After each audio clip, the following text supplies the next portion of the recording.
STEM Power has been working in Ethiopia for more than 13 years. Over a decade ago, we established our first STEM center known as FOGA.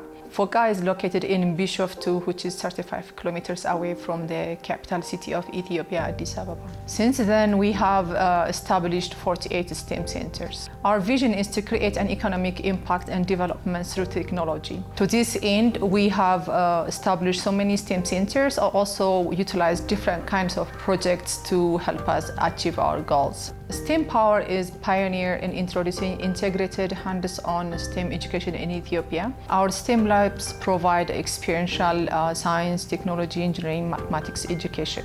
We also work in other African countries such as South Sudan, where we provide TVET training centers. Since the establishment of our first STEM center at FOGA, our program has expanded across Ethiopia, and to date we have established 48 STEM centers. Most of our STEM centers are located among the rural areas, outside the capital city, outside the big cities in Ethiopia.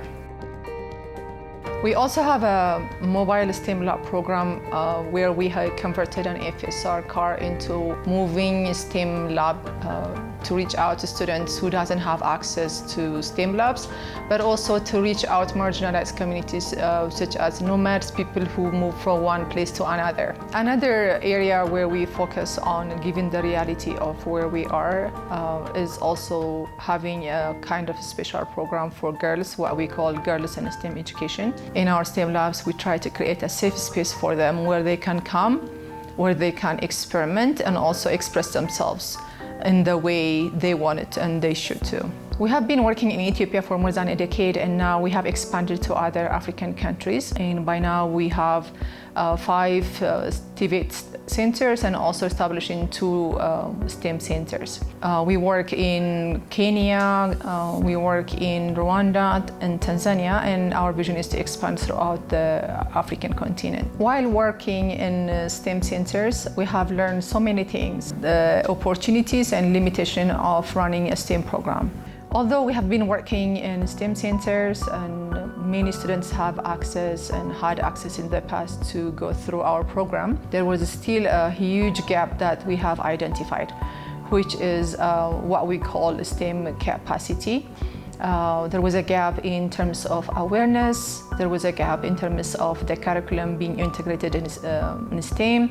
There was also a gap in teachers' capacity. To address those or to tackle those issues, we have established what we call a STEM capacity building program. Our STEM capacity building program focuses on 3 areas. The first one being creating awareness, general awareness about STEM. What is STEM? Why do we care about STEM? And what is the impact or what kind of change we expect when we integrate STEM programs? The second one is to influence curriculum to be based in STEM.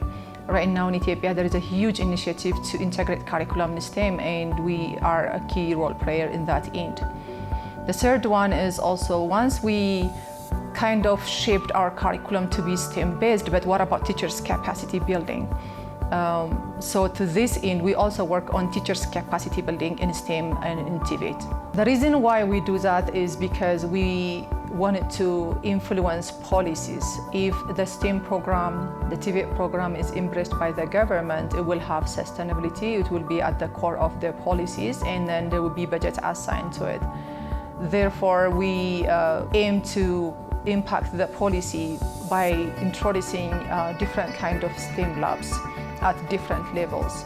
We evolved from being like a mini STEM lab to a full STEM lab. We always employ a dynamic process where we get to expand our curriculums, our most recent one being the biomechanics curriculum that we are developing. One of the success stories that I would like to share is, for example, in Ethiopia, STEM Power has been very instrumental in establishing the current STEM policy that has been implemented by the Ministry of Science and Higher Education.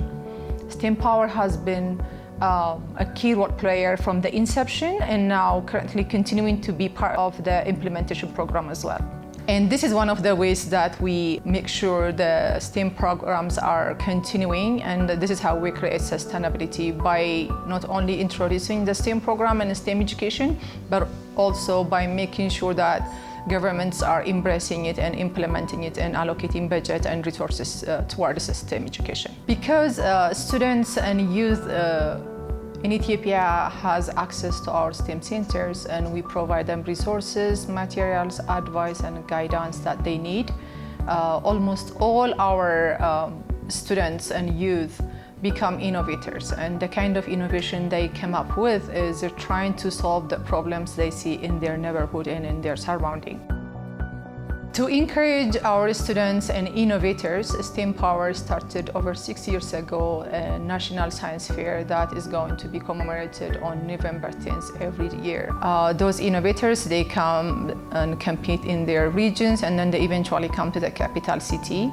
They showcase their innovation and they compete, and the winners would get different kinds of awards and they go home. However, their innovations or their proof of concept had no next step. It was a dead end for them.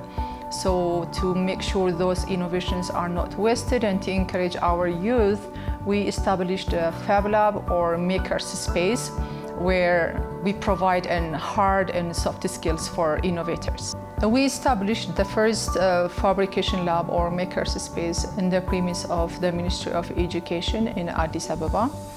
In our Fab Lab, we provide technical and resource support for innovators who wanted to further their work.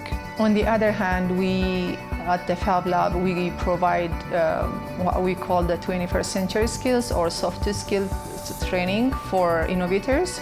Right now, we partnered with Visa, and in partnership with Visa, we provide entrepreneurship and financial education trainings. Another program we are working on in our Fab Lab is we are in the process of producing pre-K puzzles and games that has been 100% produced inside our Fab Lab. This project has been presented to the Ministry of Education, and we got a green light to continue to production, and we expect this to reach close to 100 million Ethiopian children. In addition to the pre-K puzzles and games, we are also in the process of producing 3D printers and CNC machines to be distributed to 3,500 high schools across Ethiopia. We are also doing this in partnership with the Ministry of Education. We already got approval for the prototype. We are now establishing the manufacturing of 3D printers and CNC machines.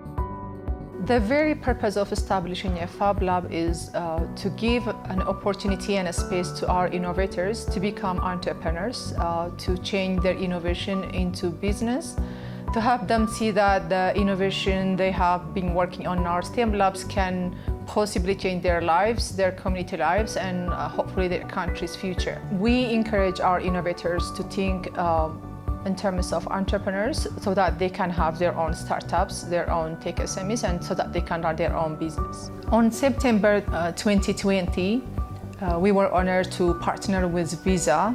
The partnership is for 3 years and to train 3,600 innovators on financial education. Most of those youth and students that we train are innovators from our STEM labs. We celebrated our partnership in Visa on November 2020, and we launched our first batch in February 21. The program will continue for 3 years. Since we announced our partnership with Visa, STEM Power team has been working on developing the training manual on financial education. It has 3 main core areas: entrepreneurial mindset, entrepreneurial skill set, and financial literacy. The financial education program in Ethiopia, not only we give it context to make sure it fits the needs and the understanding of the local community, but also we used a project-based learning approach. When we announced to solicit trainers and trainees for our STEM Power Visa financial education program, we had a tremendous response. We received more than 2,400 applicants to be trained, and then over 300 to be a trainer. Although the response from the potential trainees and trainers has been encouraging, unfortunately, we were able to accept 200 trainees and 36 trainers due to space-time limitation, but also due to COVID.